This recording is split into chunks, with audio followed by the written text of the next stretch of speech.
It's Wednesday afternoon in the rain. As you can see, that's the River Thames. The tide is up. I'm with Richard Barnbrook. We're going to take a stroll along the front of the river. Richard, you've been in action today. You've had a good session in the Mayor's Question Time session, and 3 good interjections, I thought. 2 of your questions. You had 2 questions today. Give us a rundown of how do you think it went?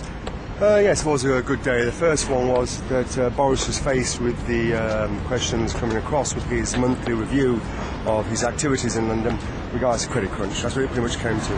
I did find it rather rich for John Biggs. I would consider him the leader. He's the best friend of Boris Johnson at the moment, rather than his opposition.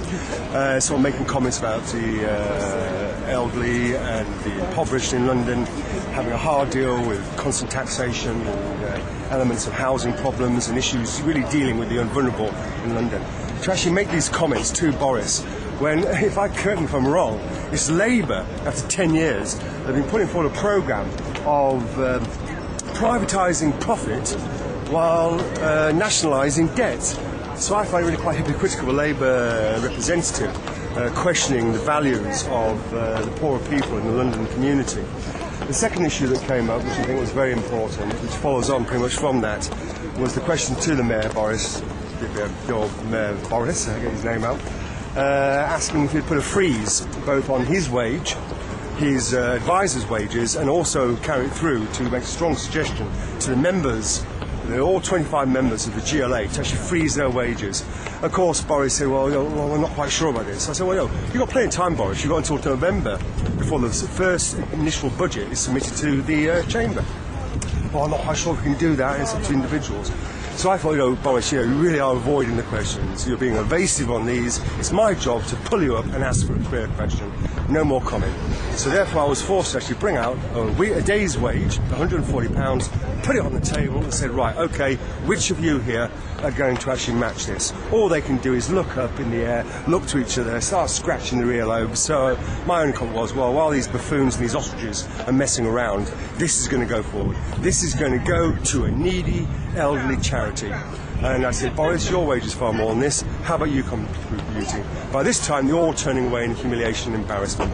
The bills are going up. The fixed rate at the moment is not longer fixed. It's gone from 4.7 to 5.2. That's inflation, yeah? Inflation.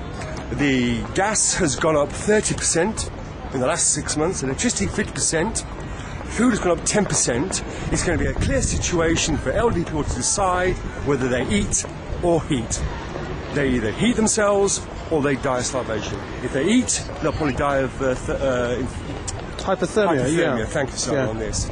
This is not a question for debate. It should have been a yes. We're all pulled together across party, put our money where our mouth is, and say this is it. So now I'm asking all people watching this: if you can afford in your communities across London, take just a 1 day's wage, whatever amount it may be. If you're a student, just take a day's costing from your studenting and put that into a charity that benefits elderly people. One example would be Help the Aged or Age Concern. A good collection of people, it's a volunteer working with a bit of money from the government, give you money to them and say, let the elderly people this winter and this Christmas have a decent life. £140 will pay for their food, their rent and their council tax in 1 week. So 1 day's wage of mine will help some elderly person for 1 week.